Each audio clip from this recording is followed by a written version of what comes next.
Mesdames, Messieurs, bonjour. Très heureux de vous retrouver dans ce 13h Robin. Voici le sommaire. Le procès sur la disparition de Pierre Urbain Danivor a repris ce mardi 8 avril 2025. Selon les premières informations, le principal accusé et son co-accusé sont déjà dans la salle d'audience. Vous aurez les autres informations dans un instant.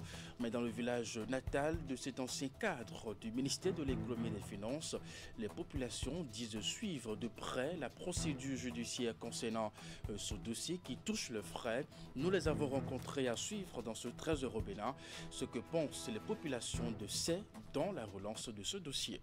Ensuite, descente du ministre des Affaires sociales et de la microfinance sur le terrain à Zakotar. La visite a été l'occasion pour Véronique Tognifodé de s'enquérir du déroulement ainsi que du niveau d'évolution de la campagne de distribution des 4 SIM dans le cadre de la mise en œuvre de la deuxième phase du projet Besoké.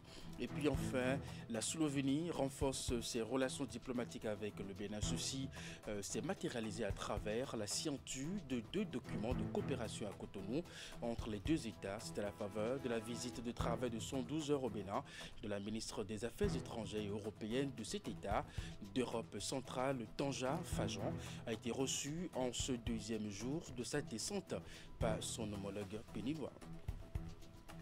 Et voilà pour le sommaire de cette édition. À nouveau, bonjour et bienvenue si vous nous rejoignez. Justement, le procès sur la disparition de Pierre Urbain Danivor a repris ce mardi 8 avril 2025.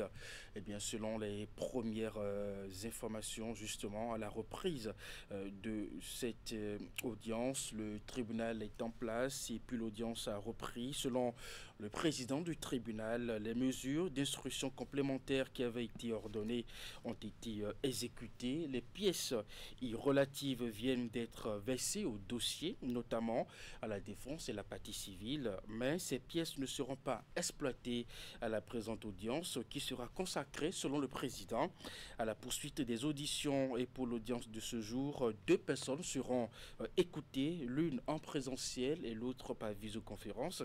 Le premier à déposer, c'est Julien Pierre Akpaki, l'ex-directeur général de la télévision nationale, dont le nom a été plusieurs fois cité au cours des audiences écoulées. Julien Pierre Akpaki, à la barre, dépose sous serment, comme l'ont fait les autres témoins appelés dans ce dossier. Julien Akpaki déclare: j'étais le directeur général de l'ORTB quand je reçois dans mon bureau le nommé Auguste Amoussou qui m'a informé qu'il avait des informations sur un véhicule qui a fait l'objet d'un communiqué qui passe sur la télévision nationale. Lors de cette première rencontre, Auguste Amoussou était venu avec son frère Donatien Amoussou et un Camerounais. La deuxième fois, Auguste Amoussou est venu au bureau pour m'informer que son frère a été retenu. J'ai exprimé mon étonnement, mais je me suis dit ensuite que c'était certainement pour les besoins de l'enquête. Le ministère public demande à Julien Akpaki: avez-vous mis monsieur Augustin Amoussou en contact avec les services de renseignement? Non, retoque Julien Akpaki. Je ne connaissais pas Auguste Amoussou, mais lui me connaissait puisque j'étais le directeur général de l'ORTB, mais je ne le connaissais pas personnellement. Et puis en tant que directeur général, j'ai appris la disparition de Danivor. Je ne faisais pas en ce moment un lien entre le véhicule et la disparition de Danivor. Je n'avais aucune connaissance d'une commission d'enquête sur cette affaire. L'ORTB n'était pas l'auteur du dit communiqué, donc je n'en savais rien. L'audience se poursuit et nous allons partager avec vous, bien entendu, la suite des informations. Mais à présent, dans le village natal de ce ancien cadre du ministère de l'Économie et des Finances, les populations disent suivre de près la procédure judiciaire concernant ce dossier qui touche les frais. Nous les avons rencontrés. Voici ce qu'ils pensent de la réouverture de ce dossier. Nous sommes d'abord contents que la justice reprenne ce dossier-là en main. Pourquoi? Parce qu'on voudrait une clarification définitive par rapport à cette situation de notre frère. Il est de ma communauté, donc je suis peiné que jusqu'à la date d'aujourd'hui, on ne puisse pas concrètement dire avec précision s'il est là ou non. Alors que la justice soit bien dite. Le temps mis avant de reprendre ce dossier ne m'amène pas à croire qu'on veut nous faire voir la vérité. Si en 2016, en 2017, on avait repris ce procès, on pouvait s'attendre à avoir la lumière sur l'affaire. Le suspense qui est maintenu sur plusieurs années ne nous enchante pas. Parce que nous, on maintient toujours le deuil et on attend que la justice soit bien dite pour que nous puissions faire le deuil de notre frère. Donc notre souhait, c'est que la vérité jaillisse finalement.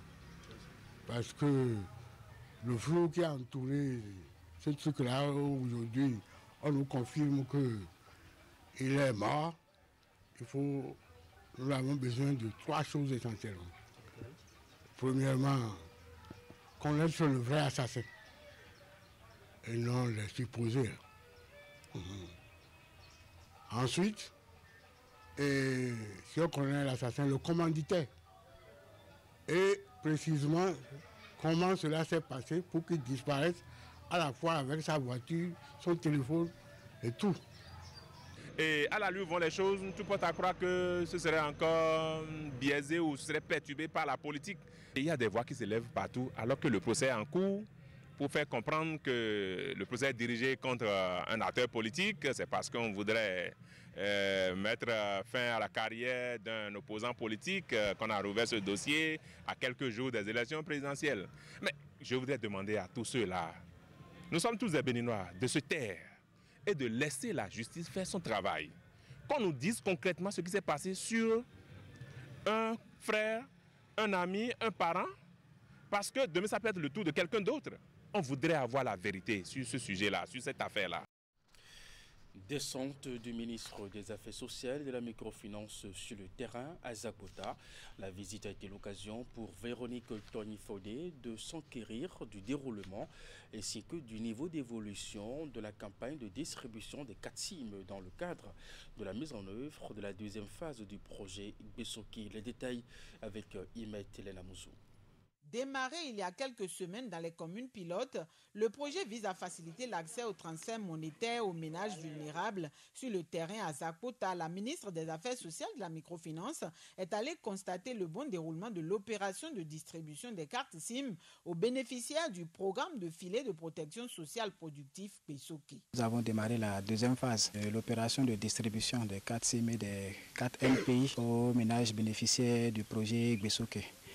Pour mémoire, le projet Besoki est un projet de filet socio-productif qui a pour objectif d'accompagner les ménages pour restreindre et relever leur niveau de vie. Ici, dans la commune de Zakota, nous avons environ 4500 bénéficiaires au total. Et pour cette phase qui est actuellement en cours, nous avons la responsabilité de distribuer environ 1492 cartes. Rappelons-le, le programme Besoki, ce sont des transferts monétaires, donc c'est un soutien direct qui est apporté aux ménages les plus vulnérables. Ces ressources ne serviront pas qu'à la subsistance alimentaire, c'est également pour mener des activités génératrices de revenus, de telle sorte qu'à la fin du programme, ces ménages pauvres vont évoluer progressivement vers une certaine autonomisation. Au cours de cette visite, Véronique Tonifodé a aussi échangé avec plusieurs femmes bénéficiaires qui ont exprimé leur reconnaissance au chef de l'État. Elles ont souligné que le projet va leur permettre de sortir de la précarité et renforcer leur autonomie. Pour la réussite des interventions, la ministre a invité les agents de terrain à s'impliquer davantage dans la distribution des cartes SIM. Elle les a également appelés à plus d'abnégation et de professionnalisme dans le cadre de leur mission. C'est l'occasion pour moi également de lancer un appel aux leaders religieux, aux leaders locaux pour sensibiliser la population, pour veiller également un peu en quelque sorte à l'intégrité de cette opération. Et de manière générale, je voudrais vraiment encourager la responsabilité de chacun, de tous. Je voudrais également encourager les acteurs qui sont mobilisés sur le terrain à bien faire leur travail et inciter les bénéficiaires du programme à savoir faire bon usage de cette opportunité. Pour rappel, le projet Besoki est en cours dans 12 communes pilotes du pays en attendant son extension progressive dans les 21 autres de la première cohorte et sa généralisation aux 77 communes du pays. Le président du Conseil économique et social poursuit sa tournée de lancement des activités du Conseil économique et social départemental Borgour. Conrad Baguidi, à l'étape de Parakou, a rencontré les autorités locales et les acteurs de toutes les couches socio-économiques du département. Il était accompagné d'une forte délégation comprenant notamment le vice-président, le deuxième vice-président ainsi que des conseillers. Les détails dans ce reportage. Lors de cette rencontre, le président Conrad Baguidi a pris le temps d'écouter attentivement les préoccupations des acteurs locaux et des autorités. Plusieurs thématiques importantes ont été soulevées, témoignant des enjeux majeurs auxquels le département du Borgou fait face. Le président du conseil a insisté sur l'importance d'un travail de terrain actif et d'une écoute continue des préoccupations des populations. C'est sur le terrain que ça se passe. Nous n'allons pas tous rester à Cotonou. Tous les départements, et le chef de l'État l'a dit le 24 février, tous les départements doivent être concernés par le Conseil économique et social parce que c'est la vie des femmes et des hommes de notre pays, quel que soit là où ils se trouvent sur le territoire national, que nous devons impacter. Il y a des sujets sur lesquels vous avez besoin d'informations. Nous irons les chercher pour vous les apporter. Il y a des sujets sur lesquels vous avez besoin d'être accompagnés pour sensibiliser les populations. Nous allons vous accompagner pour le faire. Il y a des sujets sur lesquels vous voulez qu'il y ait des choses qui soient mises en œuvre. Nous irons chercher pour voir comment ça peut fonctionner. Et des sujets sur lesquels on va demander qu'il y ait une loi qui soit prise parce que c'est suffisamment sensible et concerne beaucoup de populations, voire beaucoup de territoires. Le préfet du département présent à la séance a exprimé sa disponibilité à accompagner les actions du conseil départemental. Les populations attendent beaucoup de vous, notamment des actions visant à renforcer la résilience de chaque citoyen et de chaque citoyenne face aux différents chocs socio-économiques dans un monde en pleine mutation. Je voudrais ici vous rassurer de mon entière disponibilité à accompagner les actions de la représentation du Conseil économique et social dans mon département en vue de la réussite de sa mission. 5 préoccupations principales ont été identifiées lors de cette rencontre, reflétant les attentes et les besoins pressants des habitants du Borgou. Ces sujets incluent la gestion de la transhumance, la coopération entre la police et la population, ainsi que des questions liées à la valorisation de la culture locale et la cherté de la vie. Conrad Baguidi a assuré que ces problématiques seraient prises en compte dans les actions futures du Conseil économique et social.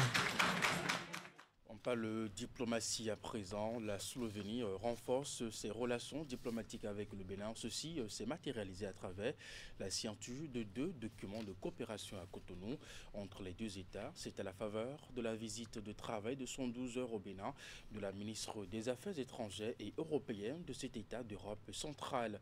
Et bien entendu, qui a été donc reçu en ce 2e jour de sa descente par son homologue béninois, le ministre Olusegun Adjadi Bakari. Le compte rendu. La poignée de main, bien chaleureuse pour la circonstance, en signe de cordial bienvenue à l'hôte qui a seulement la veille foulé le sol béninois pour la toute première fois. Cette personnalité de haut rang sur le tapis rouge, reçue ici par son homologue béninois, est la ministre des Affaires étrangères de la République de Slovénie. Après les présentations d'usage, Olusegun Adjadi Bakari et Tanja Fajon se parlent en tête-à-tête.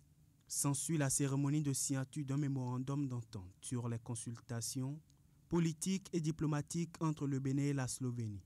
Il va y avoir par la suite une séance de travail élargie aux 2 délégations des 2 parties. C'est une toute première visite au Bénin.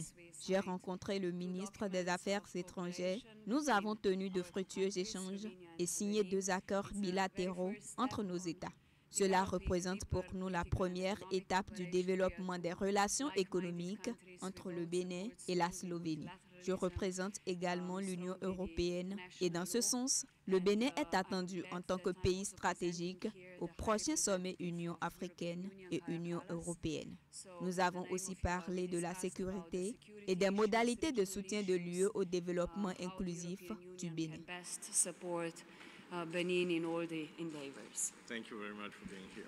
La ministre slovène des Affaires étrangères rencontre ensuite les responsables et les étudiants du futur hub régional du savoir et de l'innovation Semen City. Tonja Fajon se rendra en visite guidée au port autonome de Cotonou avec des discussions autour de l'économie, des investissements et les chantiers en cours. En après-midi, le programme de la diplomate est consacré à une visite au ministère de l'économie et des finances. Nous rentrons dans nos écoles à présent pour vous proposer maintenant les deux grandes dates officielles du calendrier scolaire, notamment celle des examens, du certificat d'études primaires, le brevet d'études de premier cycle BPC et du baccalauréat. Le gouvernement béninois a rendu public le calendrier national des examens et concours scolaires et universitaires et tests de recrutement pour le compte de l'année 2025. Ceci à travers un arrêté ministériel en date du 27 mars 2025. Selon le dit arrêté, le certificat d'études primaires CEP aura lieu du lundi 2 au jeudi 5 juin 2025. Les épreuves écrites de l'examen du brevet d'études du premier cycle BEPC vont démarrer le mardi 10 juin et prendront fin le jeudi 12 juin 2025. Quant au baccalauréat, il a lieu du 16 au 19 juin 2025. Selon l'article 1er du même arrêté ministériel, les examens nationaux de licence se dérouleront du lundi 18 août au samedi 13 septembre 2025. Les examens nationaux de master, quant à eux, se dérouleront du lundi 22 septembre au mercredi 15 septembre 2025. Le concours d'entrée à l'École nationale supérieure de Nati-Tengou et celle de Porto Novo se déroulera le samedi 4 octobre 2025. Le concours d'entrée dans les lycées techniques agricoles se déroulera le lundi 6 octobre 2025. La deuxième session de l'examen du certificat de qualification au métier se déroulera du lundi 27 octobre au dimanche 2 novembre 2025. L'examen du certificat de qualification professionnelle aura lieu le lundi 17 au samedi 22 novembre 2025. L'examen de fin de formation dans les lycées d'enseignement technique agricole pour l'obtention du brevet d'études agricoles tropicales aura lieu le lundi 1er et mardi 2 septembre 2025. Le concours d'entrée à l'Institut supérieur des classes préparatoires aux études d'ingénieurs d'Abomey et celui de Porto Novo se déroulera le mardi 2 septembre 2025. Et dans la suite de cette édition, fidèle à ses engagements de promotion de l'excellence, la Fondation Odon Valley a procédé à la remise de bourses aux élèves et étudiants inscrits dans son portefeuille de bourses. La cérémonie de remise des bourses s'est déroulée au Conseil des activités éducatives du Bénin Cayeb. Le reportage de notre bureau régional Premier Plateau à Porto-Novo.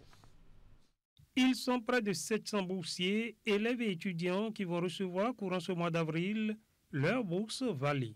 640 000 francs pour les étudiants et 320 000 francs pour les élèves. Ces boursiers reçoivent ici la première tranche au titre de l'année 2025, soit la moitié de la bourse. C'est depuis 2003 que nous avons commencé cette action avec la Fondation Valley.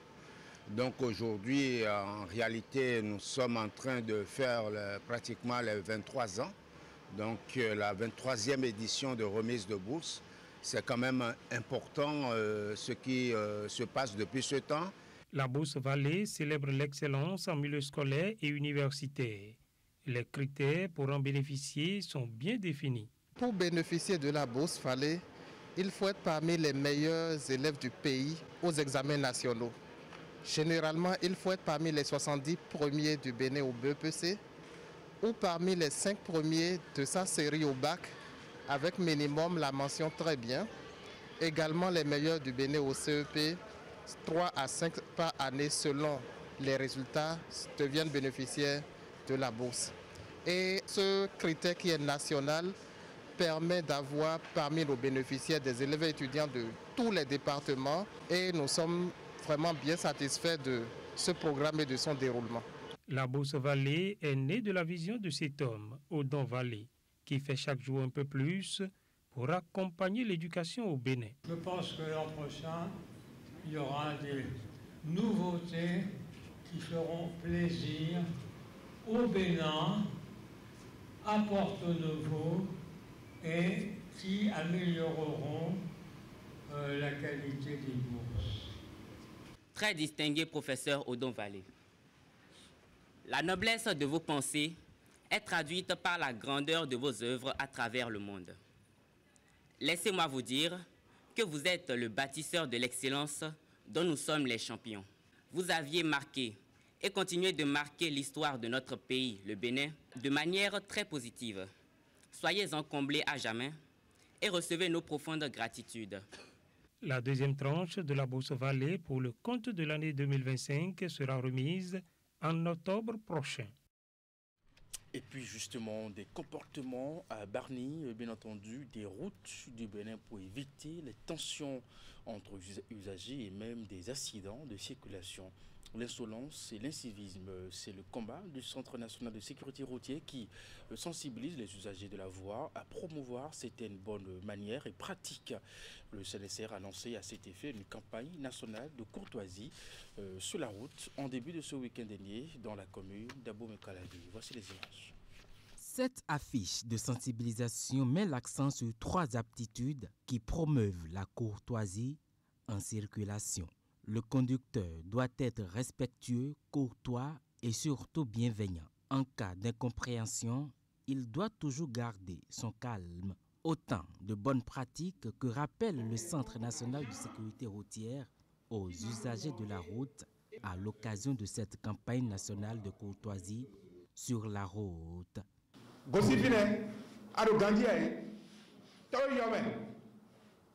C'est ce que nous disons à chaque fois.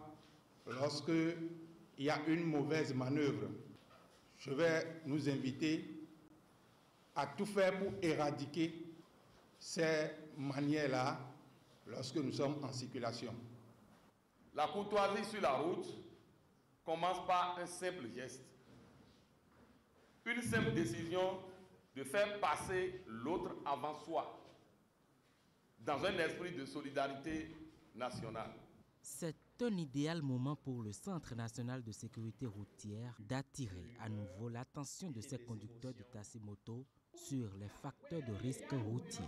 Le communicateur insiste sur l'excès de vitesse en agglomération et surtout la manœuvre de dépassement qui s'opère sans les précautions édictées par le code de conduite. Faire preuve de courtoisie, ce n'est pas avoir tort. Faire preuve de courtoisie, ce n'est pas être faible. Faire preuve de courtoisie, c'est s'élever au-dessus de l'humeur et des émotions. Faire preuve de courtoisie, c'est la doléance que j'ai pour tous les usagers de la route. On doit faire en sorte que l'amour de soi-même, s'aimer soi-même, se dire « je veux aller sain, revenir sauf ». Ça veut dire que je commence à m'aimer. Transmettre l'amour découle de la courtoisie. Ces conducteurs de taxi-moto sont appelés à partager l'information sur les comportements de courtoisie à développer sur la route. Le Centre national de sécurité routière, quant à lui, compte intensifier les sensibilisations en vue de sauver des vies humaines. Mesdames, Messieurs, c'est la fin de ce journal. Merci de l'avoir suivi, de votre fidélité à nos programmes à 16h. Retrouvez votre bulletin d'information, 19h30, la grande édition. La soirée juste après, votre émission, l'info continue. Portez-vous bien et à très bientôt.